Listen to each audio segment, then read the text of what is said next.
there anyone finer in the state of Carolina? If there's and you know her, sure to me, Dinah, with those sexy eyes blazing, how I long to sit and gaze into the eyes of Dinah. Avant l'époque d'Alexandre le Grand, la Macédoine était d'abord un royaume terrestre, en marge des fameuses cités grecques.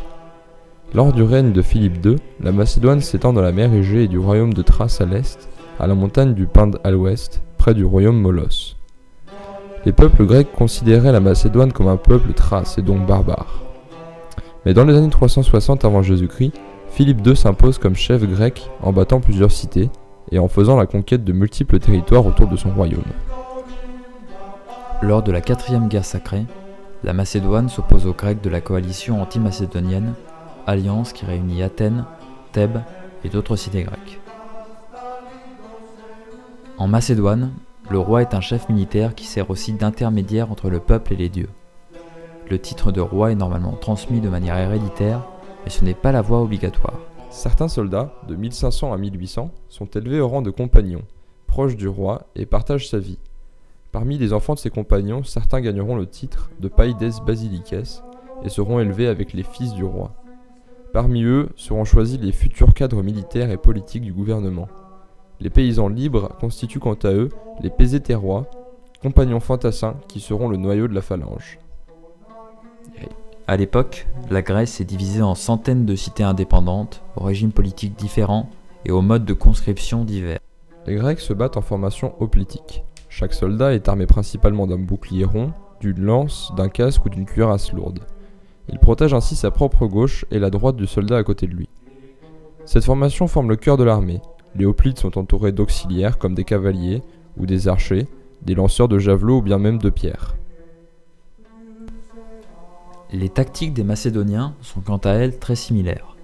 Ils utilisent les mêmes armes, à ceci près que la lance courte des Grecs est remplacée par une sarisse, une longue lance de 5 mètres et demi, capable de tenir à distance ses ennemis. De plus, les soldats ne portent pas de cuirasse, ou une cuirasse bien plus légère que celle des hoplites. La cavalerie macédonienne est une cavalerie lourde, très bien protégée et qui utilise de grandes lances. En 340 a lieu une querelle entre Athènes et Amphissa, ville sacrée. Philippe II profite de la situation pour prendre le parti d'Amphissa en 338 et se charge de sa défense. Il voit dans cette opportunité un moyen d'imposer sa puissance aux cités grecques. Thèbes, malgré son animosité envers Athènes, décide cependant de prendre son parti pour contrer le danger macédonien. Les deux armées se retrouvent à Kéronée, en Béotie. Elles sont placées l'une en face de l'autre, les Grecs au nord-est et les Macédoniens au sud. Sur la droite des Macédoniens se trouve une colline et à leur gauche, un cours d'eau qui continue jusqu'à l'armée grecque. L'armée macédonienne est composée de 30 000 hommes et 2000 cavaliers. Le roi commande les phalanges du flanc droit de l'armée. Alexandre, futur Alexandre le Grand, commande l'aile gauche qui comprend un détachement de troupes thessaliennes ainsi que la cavalerie. L'armée grecque est commandée par Carès, un Athénien, et est composée de 35 000 hommes mais aussi de mercenaires. Sur le flanc gauche se trouve le détachement athénien et sur le flanc droit, les Thébains. On trouve aussi au centre un détachement de mercenaires. Les Athéniens font avancer leur armée en direction du corps d'armée commandé par Philippe. Un premier contact se fait alors, et s'ensuit un rapide combat.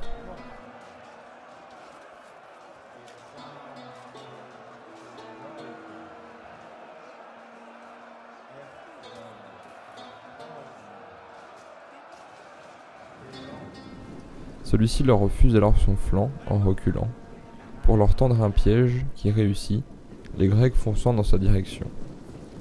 Les autres alliés grecs présents sur le flanc gauche décident de suivre leurs alliés dans la mêlée, prenant confiance en raison du flanc refusé de Philippe. Alexandre charge alors les Thébains, qui étaient restés en place, et ce avec l'aide des compagnons. Au même moment, Philippe stoppe sa retraite et charge les armées grecques, les mettant vite en déroute, et ce, grâce à l'aide de ses troupes d'élite.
Après avoir réduit à néant le flanc gauche de l'armée grecque, Philippe avance de nouveau ses phalanges pour aider son fils et régler son compte à l'armée thébaine.